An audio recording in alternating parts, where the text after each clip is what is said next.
Hello and welcome to Anxiety Slayer. I'm your host, Shann, and this episode is brought to you by the Anxiety Slayer Academy.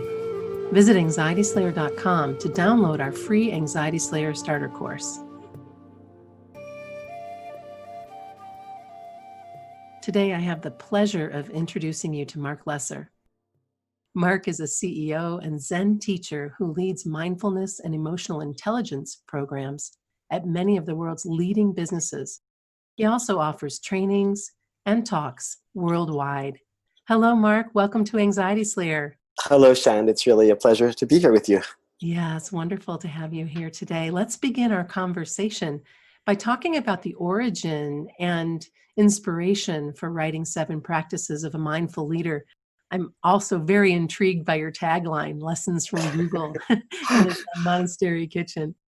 Yeah, well, that's been my life. Much of my life has been integrating what looks like those two different worlds, the mindfulness and contemplative practices world and the world of corporations, and especially Google. Very briefly, I took a 1-year leave of absence from university. I was on the East Coast in Rutgers and went to the West Coast, and that 10 years turned into, that 1 year turned into 10 years living at the San Francisco Zen Center. As you might imagine, my parents not too thrilled about that. As a parent, I get it now in a way I didn't at the time. Yeah, right. Those were really kind of formative and life-changing years for me, both in the realm of my own sense of myself and having kind of developing and implementing a very deep daily meditation practice and living in community. Things that really surprised me were the world of work and the world of leadership. And for some reason, during those years, I kept getting asked to take on leadership roles and more responsibility from running a Zen Monastery Kitchen, which is where the subtitle of my book comes from. And my 10th year at the Zen Center, I was the director of a monastery that also turns into a resort and conference center, a place called Tassajara in the mountains in Central California. In those two roles, running the kitchen and being director, I had this strong sense of that suddenly I was a leader, and I was being asked to take on these roles of leading a kitchen and then leading this monastery and conference center. And it really grabbed me how these practices of attention training and mindfulness and studying the self and going beyond the self, they made so much sense to me in terms of leadership and in terms of work. And I wondered, why isn't everybody doing this? And it set me off on a path, and I went to business school. I started a publishing company that I ran for 15 years. And shortly after that, I found myself inside of Google developing a mindfulness and emotional intelligence program. So that's kind of, in a nutshell, how that happened. Well, it's really a fascinating journey for sure. And as I was reading and listening to you so often, and even from my own experience in corporate America, which ended in 2006, I remember thinking, why aren't more of our leaders doing this work?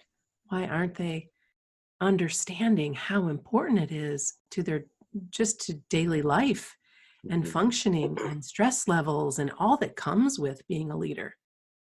Imagine how much more fruitful you can be when you're taking that time to be mindful and to be still and to not always be driving for the bottom line and all of the things that come with that. It's funny. I think it's been happening for the past 30 or so years, but it's been hidden. Yes. There's been the perception that you can't, it's been even labeled, it's the woo-woo world. There's the woo, it's like new age or woo-woo, and it reminds me, a story I tell is when we were trying to see if we could bring this work of mindfulness and emotional intelligence into a major corporation, SAP, which is a German-based company. They're actually based in Germany. They have 100,000 plus employees, very conservative. And we started approaching a variety of leaders from SAP, and every one of them said the same thing. I'm ready for this kind of work, but the company is not ready. And we went to, one person after another said the same thing. We realized is that they were ready, but they all had the perception that other people and that the company wasn't ready. And I still find that today, that's a really, really common response that we get about this work. There's still that issue. Yeah, I bet. Thank goodness you're doing it. And, one business at a time, one person at a time. Yeah. It's interesting. What we found is that in order to bring this work into a company, there needs to be what we call a strong internal champion. One person, like that's what happened in this 100,000 person company of SAP. There was one engineer who was really determined to bring this work in. And now there have been, I think, more than 7,000 or 8,000 people in this company have taken mindfulness and emotional intelligence training. And there's a waiting list of another 4,000 or 5,000 people who want to take it. Oh, that's fantastic. Let's talk about how your book can support our listeners who struggle with anxiety and many who are in the professional world and are leaders. And even though we don't talk about business much at Anxiety Slayer, I thought this was a perfect opportunity to open that door, because just because you struggle with anxiety or post-traumatic stress or, name the label, right, doesn't mean that you can't be functioning in the world as a highly functioning leader. It's just there's going to be some other things that come up that need to be addressed and worked through in the best way possible. Yeah, in fact, it's probably one of the most, common experiences in our world is that for the most part, people work, we all work, and even if for some reason people have, I've noticed that a lot of some of my friends are starting to retire, and that's its own job, it's its own work. So we all work, and we all experience anxiety, and and I think especially the world of work and startups and leadership, it's part of daily life. And I've been in the startup world. I've started 4 different companies now, and I know you've probably started more than that, Shann. Mm-hmm. And I've found that these practices, I don't know that I could have done it without having these practices. Now, I'm not saying that everyone needs to. You don't need to go to a monastery, but I think there's something really useful about having some foundational meditation practice, mindfulness practice as an incredibly useful support to the world of work in general, no matter what. It is stressful. We take it for granted, that the combination, I think it's a really interesting combination, and there's just natural tendency between getting stuff done and taking care of people. Right. There's just tension there. Oh, without question. You recommend a dedicated mindfulness practice. And for our listeners who don't have one, where can they begin? What would be the simplest first step? Yeah, the first step is, like in most things, is just to start. And I often recommend 2 things. One, starting with something that is very doable. That might mean sitting quietly by yourself for a minute every morning. Just taking a minute. Everyone can find a minute or 3 minutes to have just a little bit of time where all you're doing is noticing your breath, noticing your body, touching into your feelings, touching into your heart, just quickly, without needing to accomplish anything, without any agenda, just having that kind of sacred space, nothing lacking. And then little by little building up. And also, I more and more, I've come out to say that meditation practice was never meant to be an individual sport. it's a group sport. And these days there are groups everywhere, even in small towns. So if possible, I recommend find a group of people to sit with once a week or once a month. If that's impossible, then find someone virtually. Or join. There's actually some interesting apps now that you can sit with other people. But there's something I think that really helpful and profound about both starting small and sit with others. That's my recommendation. Yeah, fantastic. Thank you. Before we started our conversation today, you mentioned that you might want to share a story about the Dalai Lama and anxiety. Yeah, I think what I like about this story is that people think of the Dalai Lama or spiritual teachers as being beyond these kind of worldly difficult feelings, but not at all. It just comes with being a human being. Just briefly, the story was the Dalai Lama was sitting on his chair in front of an audience of about 3,000 people, getting ready to give a talk. And before he starts, there's several of his assistants you can see they're all kind of looking around the stage, and there's a lot of movement as though something's missing. They're trying to find something, and no one quite knows what's happening. But this is kind of going on for some time. And after several minutes, one of his assistants hands the Dalai Lama something, and it happens to be his glasses. and he very slowly pulls his glasses, out of his case, opens them up and holds them in front of the audience and says, "Anxiety."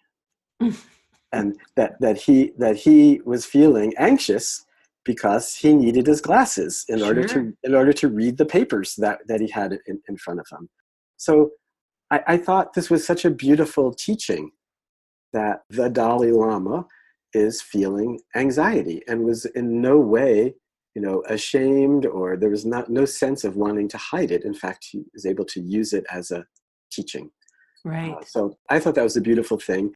And I would say that's this is maybe the most obvious and simple practice that I find I do a lot in my own life, is just labeling when I'm feeling anxious, just to say anxiety. And I sometimes picture the Dalai Lama when I do that.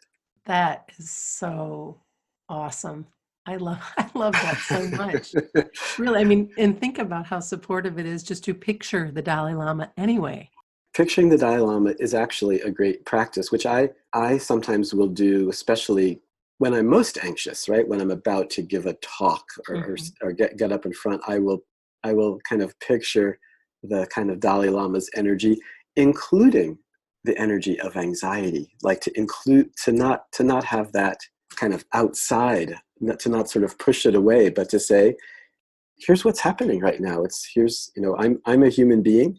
This is part of what it is to be human. And in fact, it's one of the things that I find myself training people now to give talks and to be in leadership roles. And I'm often instructing people that to use that energy of being nervous, being anxious, feeling a sense of stress, that this can be transformed into very kind of positive energy, even though no one wants to feel it, right? We all, who wants to feel that? I don't. No one does. But I think it's interesting, the attitude about it is so crucial. It really is. Years ago, I worked with a speaking coach. I used to do a lot more public speaking than I do now. And she was always talking to us about turning that anxiety into excitement and trying to, while we understand that there's going to be a part of us that feels that anxiety, of course, but to remind yourself how exciting it is that you get to share this message, whatever it is, that you get to share this expertise, that you've taken this time to put something together, to be of service, and to remember it, turn it about that way. And I thought that's a great way to think about it. Totally. And then I somehow imagine you're familiar with, there's a study that was done a few years ago about there were three groups, right? There's the group that had high stress and a group that had very little stress in their life. And the measurements were about how people related. There were the people who thought that stress was a bad thing and tried to push it away, and those that had the attitude that you were describing, which is kind of a, hey, this is bring it on. And this was one of those longitudinal studies, and it turned out that people who have high stress but have a bring it on attitude actually live longer than people who either the groups that try to kind of push stress away, and even live longer than the low stress groups, which I thought was really, really interesting. I wonder why that is. Well, I think just what you're saying is that it actually in a way makes us stronger. That's true. If it makes us stronger if we, for the most part, there's no avoiding it. There's no avoiding stress and anxiety. And then the question is, can we lean into it the way that you're expressing? And then, and sometimes we can't. And then it's like not beating ourselves up for when we Right. just can't. That's the other part of it, I think, which is easier said than done. I get it. It just made me think of watching Brene Brown just came out with a Netflix special. And the way that she started it out just was such a human connection, one of the things I love about her is just the way she relates as a person to you, and how she just said, she's an introvert and she wasn't really sure if she was going to come out on the stage 5 minutes before or not, just and really that energy, and then that knowing that she is going to push through it, and she is going to show up, and she's just going to be herself unapologetically. And the more she shows up, the more we show up, the more you teach and show up, the easier it is. It doesn't mean that we're not going to have those butterflies or have that discomfort. Even for some of our listeners who lead weekly meetings sometimes are struggling with anxiety and wanting to do the right thing, and Totally. wanting their bosses to be happy with what they're doing and not wanting to make a mistake and all of that stuff. The expectations we sometimes have versus showing up, preparing and showing up. Yeah. Well, this is the beautiful thing, I think, about, as you kind of started this conversation, about the opportunities for bringing this kind of work, for bringing mindfulness into the workplace. Yeah. Because there's so many opportunities, like in a meeting, and then to be able to create safe. How do you create safe, supportive places? To see that work. There's a whole spectrum of the spectrum in work is on one side. In fact, I'm fond of saying that at work, if you're not building trust, you are building cynicism.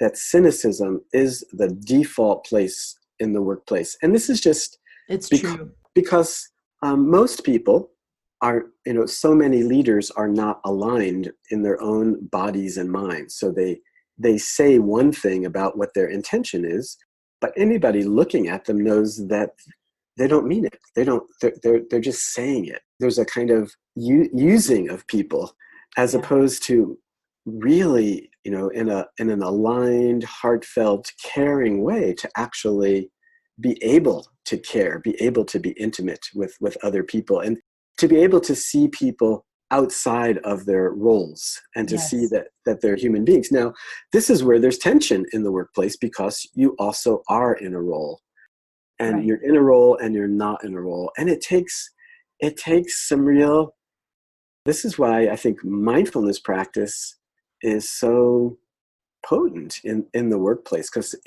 this practice that I was describing earlier about, whether it's 1 minute or 3 minutes of just for yourself, creating a sense of safety, a sense where there's nothing lacking.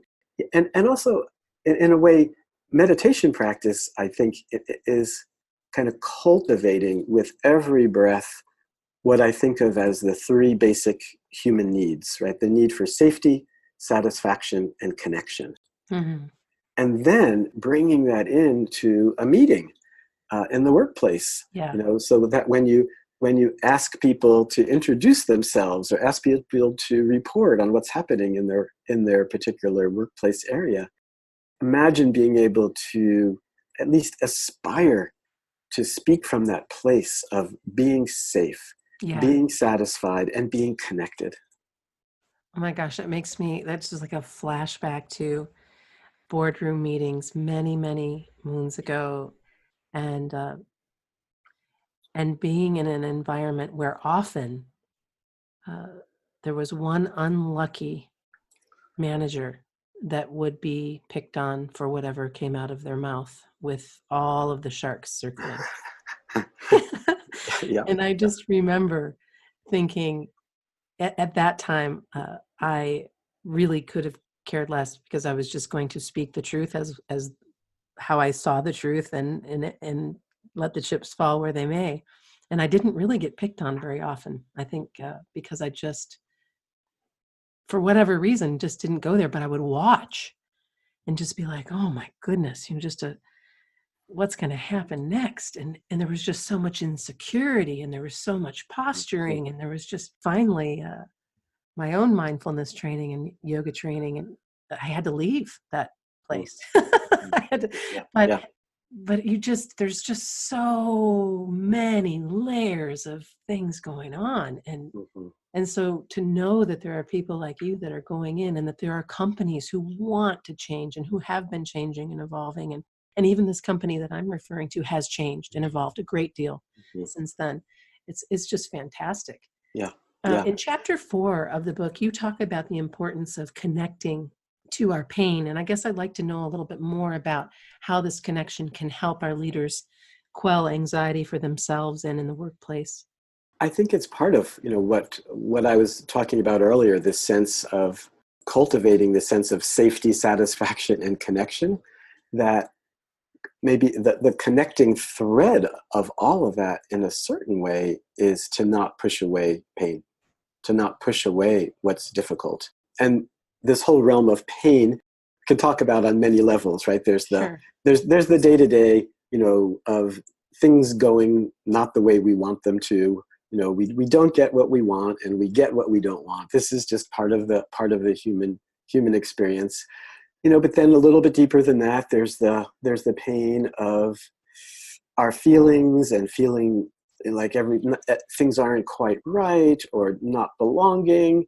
And then beneath that, there's knowing that we have to deal with change, and that we are getting, every breath we're getting older, and that if we're lucky, we'll get to deal with old age and sickness, and then there's death, the knowing that we will lose everything and everyone, and so that's just part of the human condition, and to be able to find a sense of freedom, and even a sense of working with a sense of urgency, like using pain as a transformative tool. And again, it's not always pretty, and it's not always going to be that way. But to have that aspiration, and to have that practice. And Sure.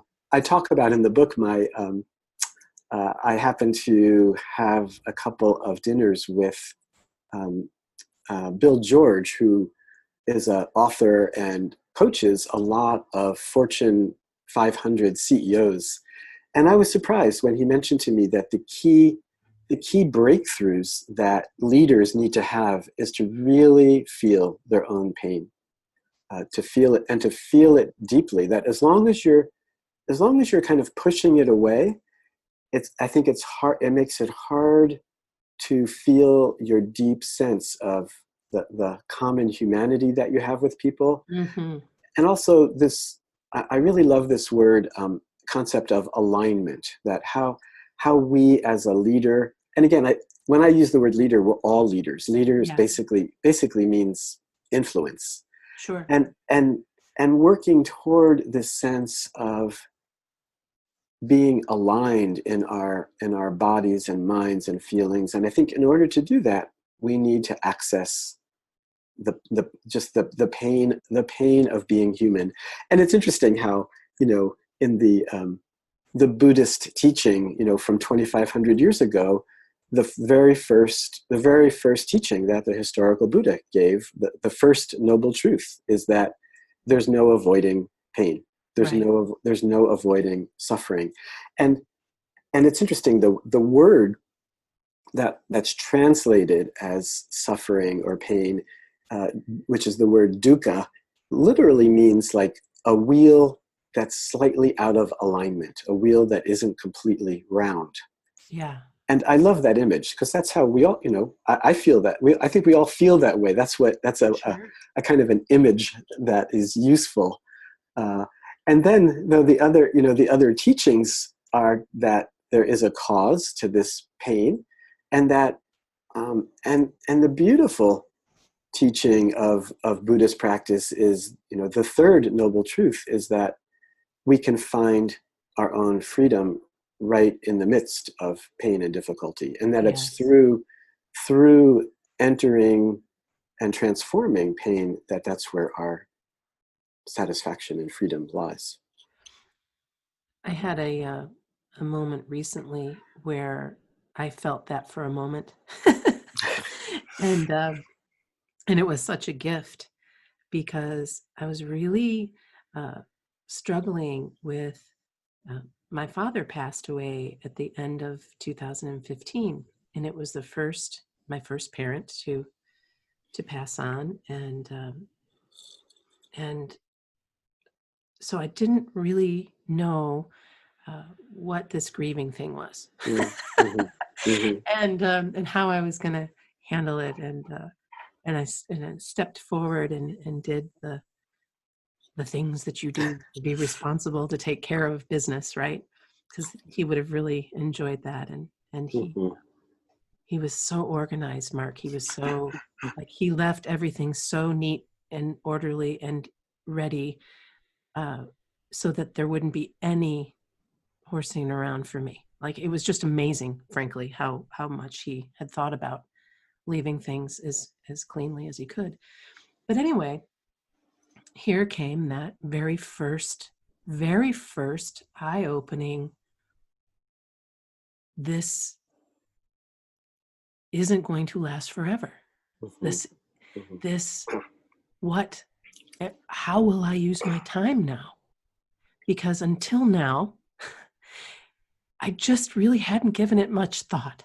Mm-hmm. And that might sound naive, that might Mm-hmm. sound, it's okay, it can sound however it sounds, but from that moment, everything, there is so much more reverence every day now for the choices that I'm making and the way that I'm relating and showing up, because I finally get it and have that moment of, okay, this feeling is absolutely where it needs to be, but now what, and how can you use this Mm-hmm. to show up in a more loving way, in a more meaningful way, to be more present, to take time with the people that you love and really be there, not doing four other things and being there. But Mm-hmm. Mm-hmm. anyway, Yeah. I could No. ramble, but I had this moment. I had this moment of, oh, for this moment that made sense to me. There was this lovely flash. Mhm. And so I was very grateful for that. Yeah, no, thank you. That's a beautiful story. And uh, it- as you were describing it, Shann, it also made me think about, I've done many, long retreats, or, like 7-day sittings. Mm-hmm. And that sense, that kind of aha moment, uh, one of the things that happens, it is, anyhow, I also wanted just to say there is something very profound about grief, and isn't it amazing, these feelings and emotions that we have that are somehow, that evolution over millions of years, this feeling of grief, and how important and powerful it is. Yeah. And it's similar. It's a little slight. Going back to, I was just talking about, when you sit for several days, you reach it's interesting. What happens, I think, very common is right away, uh, you start questioning, why did I do this? Like, I want to get me out of here. It's so nice out, or there's so many other things I could be doing. But little by little, there's a kind of acceptance, even though it can be painful. Yeah. Your knees can hurt and your back can hurt and you're like lonely. But at some point you start to get sick of yourself. Yeah. All of the noise and that sense of, you start to see the gap between what your situation actually is and the way that you want it to be, Yeah. and how much that causes pain and anxiety, and that feeling of when you can let go of that gap.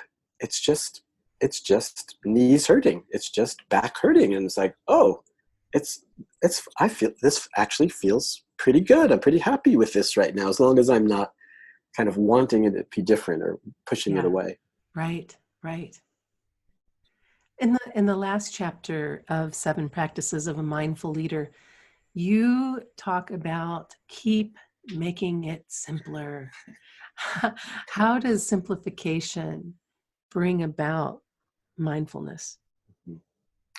Yeah, I think, well, first recognizing, right, it's the 7th practice, and maybe the hardest, especially today, that there's such a movement toward complexity in our world.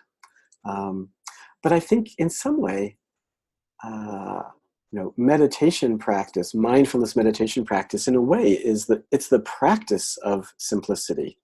It's the practice of cultivating this ability to just be alive, to just appreciate the breath and body and feelings and heart, just without needing to do anything, without cultivating what is it like to not do anything extra? What is it like to just be alive?